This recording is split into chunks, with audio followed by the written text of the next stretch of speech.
A very good morning to everyone. आज के इस इम्पॉर्टेंट एडिटोरियल में बात करने वाले हैं भारत और फ्रांस के रिलेशनशिप के बारे में। उसके पार्टनरशिप जो स्ट्रेटजिक पार्टनरशिप है उसके बारे में भी चर्चा होगी। साथ ही बात करेंगे प्रधानमंत्री नरेंद्र मोदी की जो हाल फिलहाल में दौरा हुई है फ्रांस की, उसके बारे में। तो शुरुआत करते हैं एडिटोरियल की। Something special. यहाँ पे कुछ स्पेशल हुआ है, क्या स्पेशल है उसकी चर्चा आगे है। On 25 years of India-France strategic partnership, 25 साल जो भारत और फ्रांस के स्ट्रेटजिक पार्टनरशिप के हैं उसके बारे में बात करेंगे। इसको पढ़ने से पहले आपको ये पता होना चाहिए कि हाल फिलहाल में प्रधानमंत्री नरेंद्र मोदी की विजिट फ्रांस हुई है, जिसकी वजह से एडिटोरियल ये सामने आया है। प्रधानमंत्री नरेंद्र मोदी 13 और 14 जुलाई को 13 और 14 जुलाई को फ्रांस गए थे और वहाँ पे कार्यक्रमों में हिस्सा लिया और इन दोनों देशों के बीच में कई ऐसे टाइज हुए हैं जिसके बारे में आगे चर्चा है। India's relationship with France is uniquely different from other ties. Bharat का जो संबंध है फ्रांस के साथ वो यूनिक मतलब अलग तरीके का है और सबसे डिफरेंट है फ्रॉम अदर टाइज, जो दूसरे देशों के टाइज हैं उससे। ऐसा क्यों कहा गया? ऐसा इसलिए कहा गया कि भारत के मामले में फ्रांस हस्तक्षेप नहीं करता है, उसी प्रकार हम लोग उसके मामलों में भी हस्तक्षेप नहीं करते हैं। दोनों अपने इंटरेस्ट को सर्व करने के लिए स्वतंत्र हैं, अपनी अपनी इंटरेस्ट अपनी अपनी इच्छा के अनुसार जीने को स्वतंत्र हैं। Celebrating 25 years of India-France strategic partnership was at the top of the agenda during Prime Minister Narendra Modi's visit to France। 25 सालों का जो स्ट्रैटेजिक पार्टनरशिप है, स्ट्रैटेजिक का मतलब होता है रणनीतिक, पार्टनरशिप का मतलब होता है साझेदारी। तो जो हमारा 25 सालों का भारत और फ्रांस का एक रणनीतिक साझेदारी है, was at the top of the agenda, यानी मीटिंग की जो एजेंडा थी उसके टॉप पर था। During prime minister Narendra Modi's visit, प्रधानमंत्री नरेंद्र मोदी के विजिट के दौरान, जो 2 दिनों का विजिट था फ्रांस में, his meeting with French president Emmanuel Macron last week. उनकी जो मीटिंग जो हुई थी इमैनुअल मैक्रोन, जो वहाँ के प्रेसिडेंट हैं, उनके साथ पिछले वीक, उसमें जो सबसे बड़ा एजेंडा था वो था कि 25 सालों का जो हमारा स्ट्रैटेजिक पार्टनरशिप है, संबंध है, उसको सेलिब्रेट करना। विच ended with a number of agreement, जिसका जो एंड हुआ, समाप्ति हुई, वो कई एग्रीमेंट्स के साथ हुआ। And a sleeve of defence deals, और अ नंबर ऑफ, स्लीव मतलब अ नंबर ऑफ होता है, कई डिफेंस डील्स भी हुए हैं, यानी रक्षा सौदा भी हुआ है। आगे बढ़ते हैं। मिस्टर मोदीज विजिट, भारत के प्रधानमंत्री मोदी की visit just months before mister Macron is in Delhi for G20 summit. कुछ महीने पहले मैक्रोन हमारे देश में आए थे, दिल्ली में G20 समिट के लिए। वॉज अ स्पेशल वन, ये बहुत ही स्पेशल था। As he was invited to the chief guest at the Bastille day parade. अब जब मैक्रोन आए हुए थे भारत, दिल्ली में G20 समिट के लिए, तो उनको भारत के प्रधानमंत्री को इनवाइट किया गया था उनके द्वारा कि आप चीफ गेस्ट बन जाइएगा। किस दिन? तो बेस्टिल डे परेड, जो कि फ्रांस में होता है। बेस्टिल डे फ्रांस का जो याद है वो, या जुड़ाव कह सकते हैं, वो है फ्रेंच रिवॉल्यूशन के दौरान, फ्रांस की क्रांति जब हुई थी उस समय की बात है।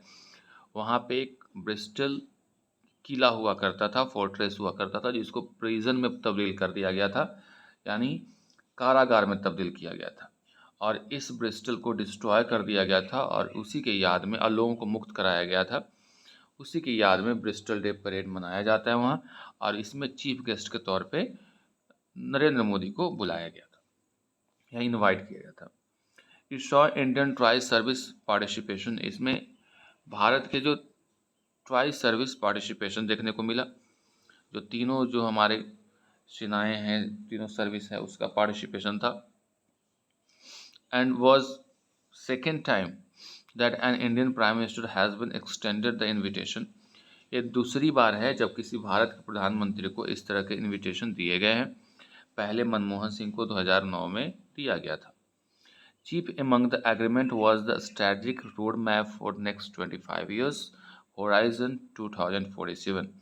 जो आगे जो एग्रीमेंट समझौते हुए हैं 25 साल का तो हो ही गया, अगले 25 साल के लिए भी हुए हैं, जिसका नाम दिया गया होरिजन 2047। अगले 25 साल का रोड मैप इसमें तैयार किया गया है।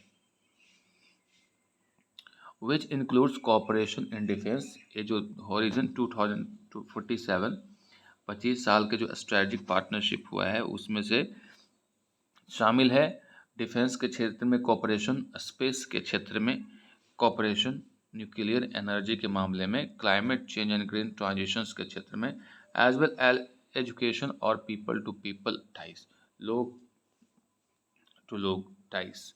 Another roadmap was released on how to cooperate further on the Indo-Pacific region।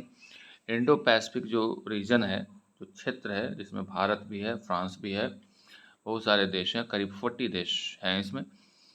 तो इन जो क्षेत्र के लोग हैं या देश हैं उनको उनके बीच आपस में कोऑपरेशन कैसे हो उसके बारे में भी चर्चा हुई। Which includes military and naval exchanges, जिसमें कैसे एक दूसरे को हम लोग मिलिट्री और नेवल एक्सचेंजेज करेंगे, यानी एक दूसरे के साथ एक्सचेंज करेंगे। And trilateral development fund to the help countries in the region. और इस रीजन के कंट्रीज के बीच में जो ट्राइलेटरल त्रिपक्षीय डेवलपमेंट के लिए फंड इकट्ठा करके हेल्प करने की बात कही गई है। There were also the decision in principle, सैद्धांतिक रूप से एक और डिसीजन लिया गया है, to buy 26 more Rafale fighter jets off the shelf Rafale M। इसमें और बात की गई है कि और 26 Rafale fighter jets of the shelf नाम सीरीज का है रफाल एम खरीदेगा भारत, पहले भी खरीद चुका है इसे। This time for the Indian navy, लेकिन इस बार नेवी के लिए भी है। 3 more Scorpene submarines, Scorpene submarines नाम है इसका। In continuation to the purchases of 2008। 2008 में हम लोगों ने खरीदा था, उसी को आगे बढ़ाते हुए फिर से एक बार स्कॉर्पिन सबमरीन्स खरीदेंगे हम लोग फ्रांस के साथ, जो 2018 का जो 2008 का जो हम लोग का एग्रीमेंट था उसी को आगे बढ़ाते हुए। और 26 रफाल भी खरीदेंगे jets. And an agreement between Hindustan aeronautics limited and saffron for helicopters engines. और भारत का जो हिंदुस्तान एरोनॉटिक्स लिमिटेड है उसका सैफरान फॉर हेलीकॉप्टर्स इंजन, उसके लिए भी डील हुआ है। इन द ब्रॉडर पिक्चर, अगर बड़े पैमाने पे देखें तो France India strategic relationship is build on a respect for each others strategic autonomy. अगर हम ब्रॉडर सेंस में अगर इसको समझें तो फ्रांस और इंडिया का जो रणनीतिक रिलेशनशिप है ये बिल्ड ऑन है, यानी बना हुआ है रिस्पेक्ट फॉर ईच अदर, एक दूसरे की भावनाओं का रिस्पेक्ट करता है, एक दूसरे के ऑटोनॉमी का ख्याल रखता है। स्ट्रेटजिक ऑटोनॉमी का मतलब होता है कि you are free to do as per your wish. आपके मामले में मैं टांग नहीं अड़ाऊंगा, आप स्वतंत्र हैं, आप इच्छा के अनुरूप कार्य कर सकते हैं, आप अपने इंटरेस्ट को सर्व कर सकते हैं, इसमें हमारा किसी प्रकार का दबाव नहीं होगा। तो इसको बोलते हैं strategic autonomy, where you are free और where you have a private interest to serve, you are not forced to do anything। France has remained steadfast। France हमेशा से steadfast यानी लोयल रहा है। लोयल कहने का मतलब क्या रहा है, ऑनेस्ट रहा है, या फिर कह सकते हैं कि वो फेथफुल रहा है। In its refusal to comment on India's integral affairs. Bharat के जो आंतरिक मामले हैं उसमें हमेशा से फ्रांस रिफ्यूज़ किया है कमेंट करने को, यानी वो किसी इंटरनल मामले में नहीं पड़ता है।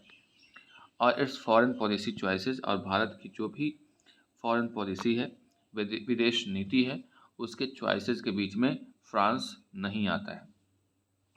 While France has taken a leading role in western pushback to Russia's war in Ukraine. France जो है वेस्टर्न कंट्रीज़ का भी एक पार्ट है और नाटो का भी एक पार्ट है, और नाटो का फाउंडिंग मेंबर भी कहा जाता है फ्रांस को। इसके बावजूद भी जब का वॉर रूस का यूक्रेन के साथ वॉर हुआ, उसमें वो पुश बैक यानी पीछे रहा। किस मामले में पीछे रहा? It has not joined other western countries in publicly exhorting India to change its stand। ये कभी भी उन देशों के साथ सामने से पब्लिकली शामिल नहीं रहा जिसमें भारत को प्रेशर डाला जाए, exhorting India to change its stand, कि भारत इस मामले में अपना स्टैंड चेंज करे। जैसा कि पता है आपको, अलग अलग देश, खासकर बात करें अमेरिका वगैरह की, तो अमेरिका चाहता था कि भारत अपना स्टैंड क्लियर करे, और भी देश, कई ऐसे देश हैं जो चाहते थे कि भारत अपना स्टैंड क्लियर करे रूस और यूक्रेन के मामले में कि किसके साइड में है। लेकिन फ्रांस की तरफ से ऐसा कोई प्रेशर इसके ऊपर नहीं डाला गया। इन 1974 एंड 1998 1974 में जब इंदिरा गांधी थी और 1998 में जब भारत के प्रधानमंत्री अटल बिहारी वाजपेयी थे, France did not join the western push to sanction India. जो फ्रांस जो है, जो वेस्टर्न कंट्रीज़ के तरफ से जो प्रयास किया गया था कि सैंक्शन लगाने का, उसमें फ्रांस शामिल नहीं था। यानी जब हम लोग परमाणु परीक्षण किए तो उस समय जो वेस्टर्न कंट्रीज़ है हमारे ऊपर सैंक्शन लगा दिया था। सैंक्शन जैसे अभी रूस के ऊपर लगा हुआ है और भी देशों के साथ, वो इसी प्रकार भारत पे भी सैंक्शन लग गया था। उस समय का भारत और अब का भारत में बहुत अंतर है। फॉर इट्स न्यूक्लियर टेस्ट इधर it even stepped in with uranium supplies to power the Tarapur reactors. और जितने वेस्टर्न कंट्रीज थे वो भारत पे सैंक्शन लगा दिया था, लेकिन फ्रांस ऐसा नहीं किया था। फ्रांस इसके सपोर्ट में नहीं था, और इतना ही नहीं, वो आगे आकर के यूरेनियम की सप्लाई भी भारत को तारापुर रिएक्टर्स के लिए किया था। Mister Modi's visit was also at around the same time. Mister Modi ji की विजिट भी है, लगभग सेम ही टाइम पे है, that the European parliament decide to adopt a resolution criticising his government for the violence in Manipur. यानी भारत के प्रधानमंत्री की विजिट उस समय है जब यूरोपियन पार्लियामेंट में है, जो यूरोप का जो पार्लियामेंट है वो डिसाइड किया है कि रिजोल्यूशन अडॉप्ट करने का, जिसमें भारत का में जो मणिपुर में वायलेंस हो रहा है, यानी जहाँ पे हिंसा हो रही है, उसको क्रिटिसाइज करने का, एंड एलिज्ड मतलब तथाकथित तौर पे violations of human rights and freedom of religion issues, और तथाकथित तौर पे इस मुद्दे पर भी क्रिटिसाइज करने की बात कही जा रही है कि मानवाधिकार का हनन हो रहा है भारत में, और यहाँ पे रिलीजन का जो इशू है वो फ्रीडम नहीं है, उन लोगों को स्वतंत्रता नहीं है। इस बात को लेकर के भी वहाँ पे एक रिजोल्यूशन अडॉप्ट किया जाना था। उस समय भारत के प्रधानमंत्री की वहाँ पे विजिट हुई है। Yet none of this issues was discussed. फिर भी इनमें से कोई भी इशू वहाँ पे डिस्कस नहीं हुए और न ही सामने लाया गया। ब्राउट अप मतलब सामने लाया गया ना। इंडिया टू, भारत ने भी made no mention of the violence in France. Bharat ने भी किसी प्रकार का कोई मेंशन नहीं किया है जो फ्रांस में वायलेंस हो रहा है। क्यों हो रहा है violence? The killing of a teenager belonging to a Nigerian immigrant community. Nigeria के जो एक नागरिक है उसकी हत्या कर दी गई थी वहाँ पे, जिसके वजह से फ्रांस में भी हिंसा फैली हुई है, लेकिन इसका भारत की तरफ से कोई मेंशन नहीं हुआ है। नहीं फ्रांस हमारे देश के मामले में कुछ बोला और नहीं हम लोग उसके कुछ मामले में बोलने गए। Further neither country has any desire to pull the other into a coalition. यानी आगे जो है, हम दोनों में से कोई भी देश एक दूसरे को किसी भी कोलिशन में खींचना नहीं चाहते हैं, किसी भी एग्रीमेंट में ज़बरदस्ती खींचना नहीं चाहते हैं, ग्रुपिंग में या अलायंस में नहीं पार्ट होना चाहते हैं। And both seem content with the success in forging the relationship bilaterally. दोनों ही देश एक दूसरे के साथ रिलेशनशिप में होकर के, जो द्विपक्षीय तौर पे, बायलैटरल मतलब द्विपक्षीय होता है, फोर्ज का मतलब होता है निर्माण करना, सही तरीके से हमारे रिलेशनशिप को बिल्डअप करके काफ़ी संतुष्ट है। कंटेंट मतलब संतुष्ट होता। तो both the countries India and France are content with the success of their relationship bilaterally, यानी भारत और फ्रांस दोनों ही अपने रिलेशनशिप के सक्सेस को लेकर के काफ़ी खुश है, संतुष्ट है। In this any other ways their relationship has proven itself to be different from the other major participants। कह रहा है कि कई तरीक़ों से देखा जाए तो भारत और फ्रांस का जो रिलेशनशिप है वो प्रूव किया है कि वो और भी कई पार्टनरशिप से बिल्कुल ही अलग हैं। That India has build across the world, Bharat ने जो रिलेशनशिप या टाइज किए हैं दूसरे देशों के साथ, उससे हमारा फ्रांस के साथ अलग है। Explaining both the symbolism and substance of the prime ministers visit. और ये जो दोनों ही चीज़ें हैं, जो एक सिम्बोलिज्म भी है और सब्सटेंस भी है, मतलब जिस्ट भी है प्राइम मिनिस्टर मोदी की विजिट का, यानी इस प्रधानमंत्री के विजिट से ही पता चल जाता है कि एक सिंबल है और एक तरह से सब्सटेंस है, यानी जो उसका जिस्ट या कह सकते हो जो निष्कर्ष है, उससे पता चलता है कि भारत का और देशों के साथ जो रिलेशनशिप्स है उससे बिल्कुल अलग है फ्रांस के साथ। तो आज के एडिटोरियल में बस इतना ही, मिलते हैं अगले एडिटोरियल में। Till then goodbye and take care.